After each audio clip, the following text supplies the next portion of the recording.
I'm presenting on behalf of Julia Rasmussen from Aarhus University and myself at Eugain University College. And thank you so much for having the opportunity to actually tell a bit about what's going on in Denmark at the moment.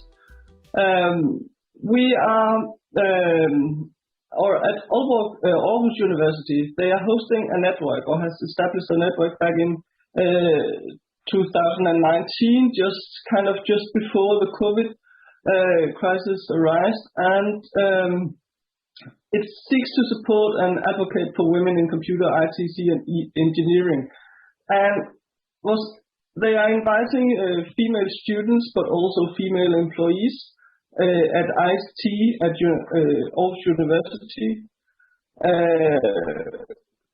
And it was formed by students and employees in the Department of Computer Science, but actually they intend to, run it up so that it will be all employees and students working with ICT at the university. But as you might know, the COVID crisis has done something, but it's still alive and it's still working. So it's great news that this can actually happen.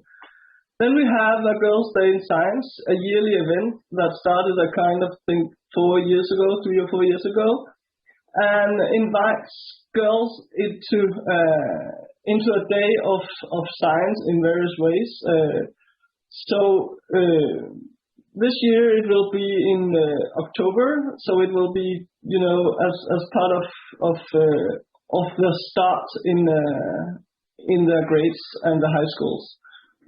Then we have the co-coders. It's a network or platform kind of established, and it has been inviting people who really like to learn how to code and be collaborative on coding. So it arranges coding nights, tech tales and courses in various ways. And again, it has the primary target group is female and students.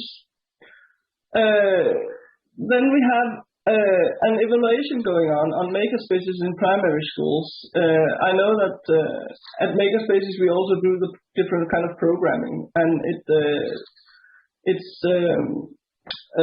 what's it called? It's challenging the teachers going there. So there could be something going on in that sector that we could elaborate on in the future. But we have focus in that evaluation as well, also on girls and technology and girls and programming and how are they compared to boys in that sense.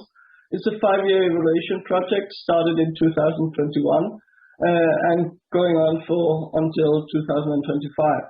Then we have some different networks. We have a podcast groups on LinkedIn that you can follow. We also have different networks that still are active in various ways, some of them again in LinkedIn. So about the future, we are working on establishing a National Center for Technology Comprehension. I'm sitting in the working group on actually trying to establish this. It will be a shared or a joint venture between universities and university colleges in Denmark. It has a point on computational thinking, digital empowerment, programming, and digital literacy. It's not specifically around women, but there will be space for actually dealing with that agenda in this area. And then we join the Eugain that Bala also talked about in the Horizon project application in collaboration with other Eugains. About the future plans, is that from the mentioned, then we don't have any future plans as such, but we are very open to for suggestions if you have. And I also hope that this day-to-day actually give inspiration talking to others on what can actually happen. Thank you. Thank you very much for your presentation. Each presentation is giving us new insight. If you wish to know more about the Eugain project, please go on the web on the eugain.eu or ask me or other leader positions in the action. Thank you very much.